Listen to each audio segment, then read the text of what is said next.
Kahit inaawat na ng mga pulis, tuloy pa rin sa sabunutan ng 4 na kabataan sa kainang ito sa Barotac Nuevo, Iloilo. Ayon sa mga pulis, posibleng nagugat sa selos dahil sa isang lalaki ang pagtatalo ng mga sangkot. Dati na rin umanong may samaan ng loob ang mga babae na nagbatuhan pa ng plato at mangkok. Nagkaareglo sa barangay ang magkabilang panig. Pero ang isang lalaking tinamaan ng plato at nasugatan sa mukha, balak magsampa ng reklamo. Pinabayaran din ng pamunuan ng kainan ng mga nabasag na gamit.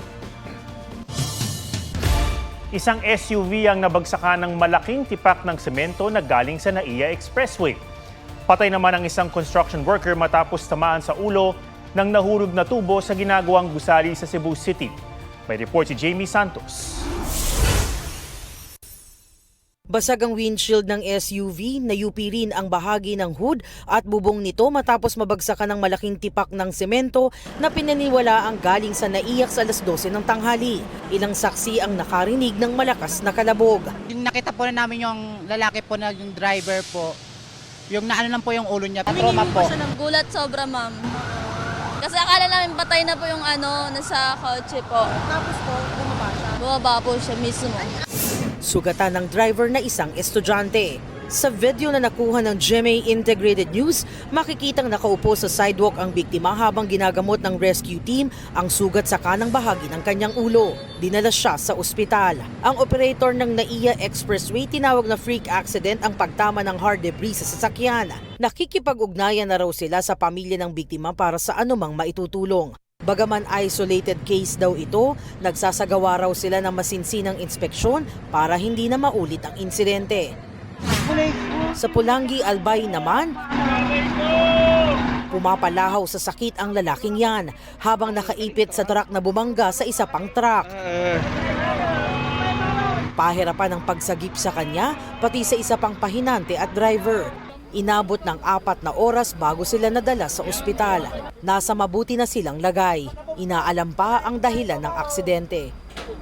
Sa Cebu City, patay ang isang construction worker matapos mahulugan ng tubo sa pinagtatrabahuang gusali. Ayon sa Office of the Building Official, sakay ng gondola sa 8th floor ang 26 anyos na biktima nang mabagsakan ng GI pipe mula sa 22nd floor. Nawasak ang hard hat ng biktima. Idineklara siyang dead on arrival sa ospital. Pansamantalang ipinahinto ang construction ng 2 sa 5 gusali. Napag-alaman ding expired na ang permit sa ginagamit na gondola at tower crane. Wala pang pahayag ang pamunuan ng ginagawang mga gusali. Jamie Santos nagbabalita para sa GMA Integrated News.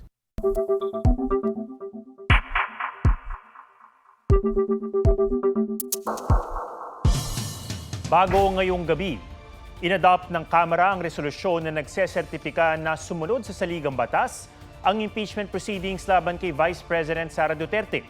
Hindi naman muna nila tinanggap ang ibinalik ng Senado na Articles of Impeachment. Ang kanilang paliwanag sa report ni Jonathan Andan. With 18 affirmative votes, 5 negative votes, 0 abstention, the motion of Senator Cayetano is carried.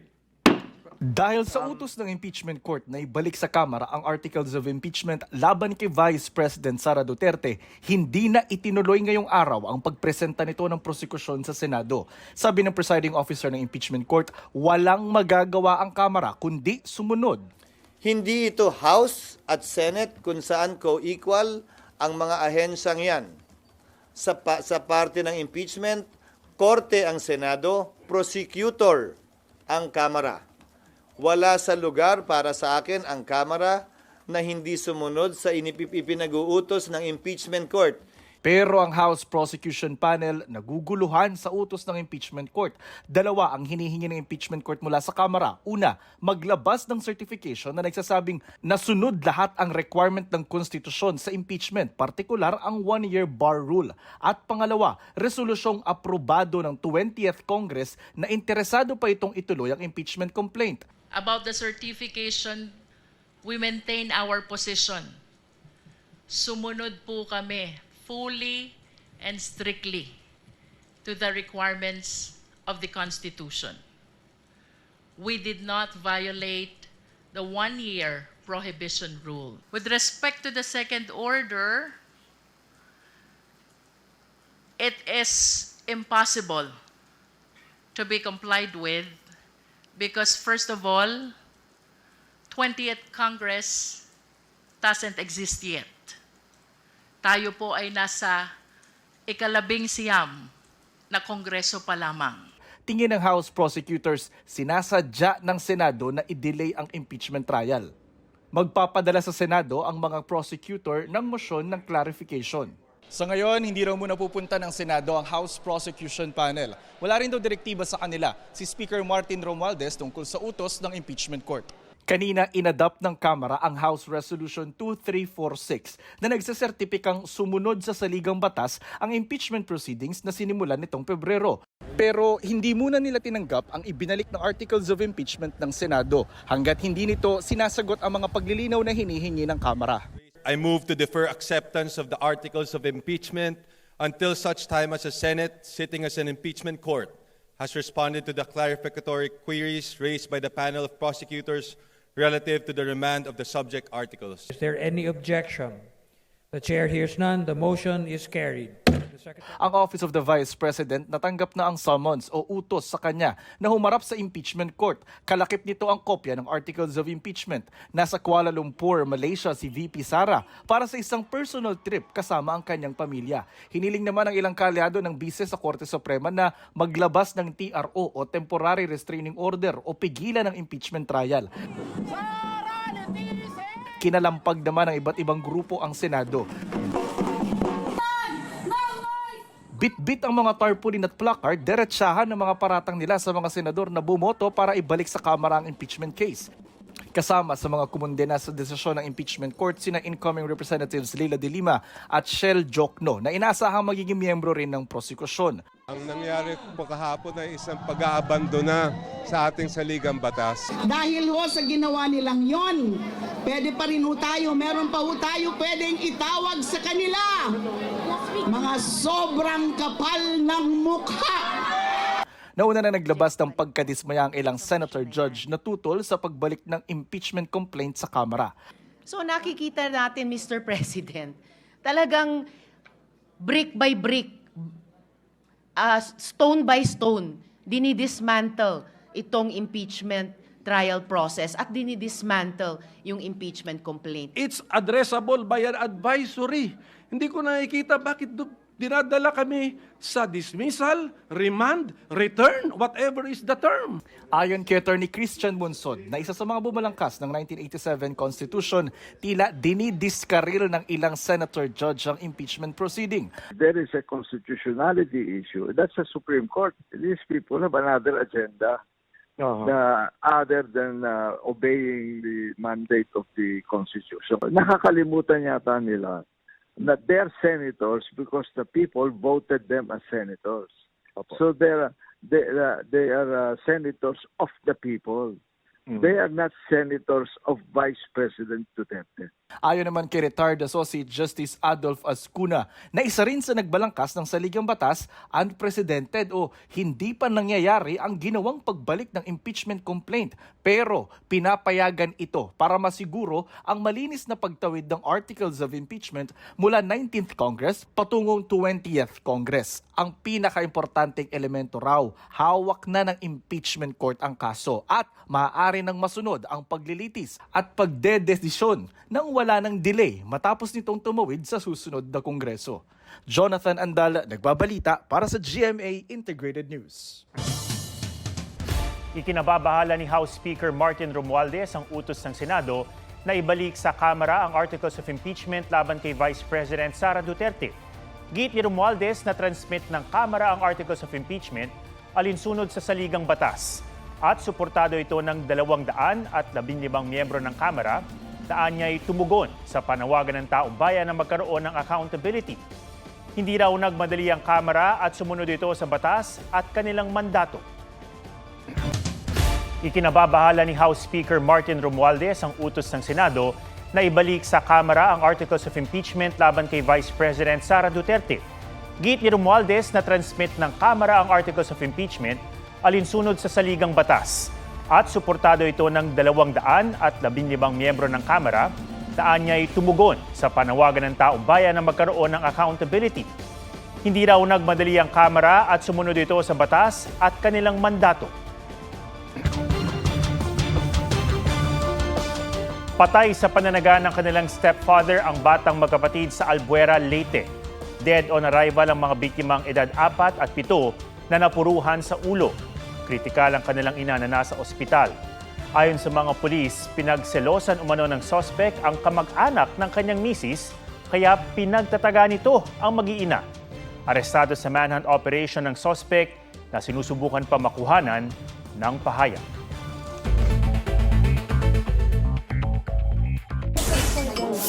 Meralco may bawas singil ngayong buwan. 11 centavos per kilowatt hour yan o katumbas ng 22 pesos kung 200 kilowatt hours ang konsumo kada buwan. Ayon sa Meralco, bunsod yan ng pagbaba ng generation charge. Eastern Visayas isinailalim sa isang taong state of calamity habang isinasaayos ang San Juanico Bridge. Epektibo noong June 5, idineklara ito ni Pangulong Marcos para mapabilis ang pagkukumpuni at rehabilitasyon ng tulay. Dating Congressman Arnie Teves inilipat sa Camp Bagong Diwa mula sa Bilibid. Sandra Aguinaldo nagbabalita para sa GMA Integrated News. Rumagasa ang baha sa Cagayan de Oro City dahil sa malakas na ulan. Nagmistulang ilog ang ilang kalsada. Sa lakas ng agos, napaatras ang ilang jeep. Dahil sa taas ng baha, may mga tinangay at naglutangang sasakyan. Humupa rin ang kalaunan ang baha. May naitala ring pagbaha at pagulan sa Pagadian City, Catanduanes at Quezon. Sa ngayon, dalawang sama ng panahon ng binabantayan ng Pag-asa na tila pinag-iinitan ang Pilipinas o pinagitnaan ng Pilipinas. Bagyo sa Kanluran at LPA sa Silangan. Ang bagyo na nasa labas ng PAR, isa ng ganap na tropical storm na may international name na Gutip. Malabo itong bumalik sa bansa. Ang LPA na buo sa loob ng PAR at huling namataan 490 kilometers east ng Kasiguran, Aurora. Katamtaman ng tsansa nito na maging bagyo. Ayon sa Pag-asa, parehong palalakasin ng mga ito ang habagat na magpapaulan bukas. Hindi tinanggap ng GMA Network ang alok na bayad sa utang ng Television and Production Exponents o TAPE Incorporated sa nangyaring mediation para sa kasong estafa laban sa TAPE. 37.9 million pesos ang sinisingil ng GMA Network sa mga may-ari ng TAPE Incorporated para sa airtime fees na hindi niremit ng TAPE sa GMA. Pero kulang ang handang bayad ng TAPE sa ngayon. Dahil tapos na ang pagkakataon para magkasundo, muling iraraffle ang kaso sa isa pang piskal na siyang magsasagawa ng preliminary investigation. Hindi tinanggap ng GMA Network ang alok na bayad sa utang ng Television and Production Exponents o TAPE Incorporated sa nangyaring mediation para sa kasong estafa laban sa TAPE. 37.9 million pesos ang sinisingil ng GMA Network sa mga may-ari ng TAPE Incorporated para sa airtime fees na hindi niremit ng TAPE sa GMA. Pero kulang ang handang bayad ng TAPE sa ngayon. Dahil tapos na ang pagkakataon para magkasundo, muling iraraffle ang kaso sa isa pang piskal na siyang magsasagawa ng preliminary investigation. Historic win para sa Arellano Chiefs ang una nilang kampyonato sa men's volleyball finals ng NCAA Season 100. Tinalo nila ang Letran Knights sa loob ng 4 sets. Ang team captain na si Carl Berdal ang hinirang na finals MVP. At ang first-year head coach na si Carl Brian Vitug ang Coach of the Year. Sa women's division naman, nakompleto ng Benilde Lady Blazers ang 4-peat o ika-4 na sunod na championship.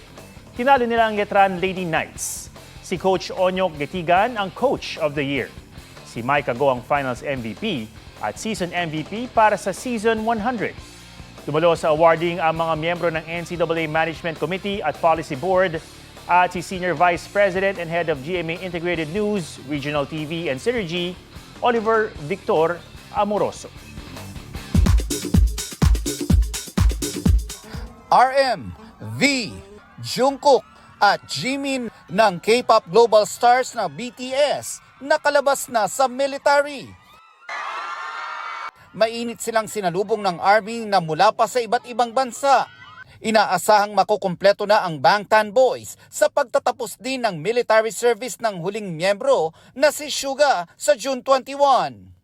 May pa-welcome home tribute naman ang close friends ni V sa kanya. Ni-recreate pa ng Wuga Squad ang picture noong papasok pa lang si V ng military. Ako nga pala si Gigi. Bago ang finale ng Lolong Pangil ng Maynila, Rupa May Quinto makikisaya bilang bagong karakter sa serye. Mga sangre. Esta secto. Magsisimula na ang biggest telefantasya na Encantadia Chronicles Sangre sa Lunes.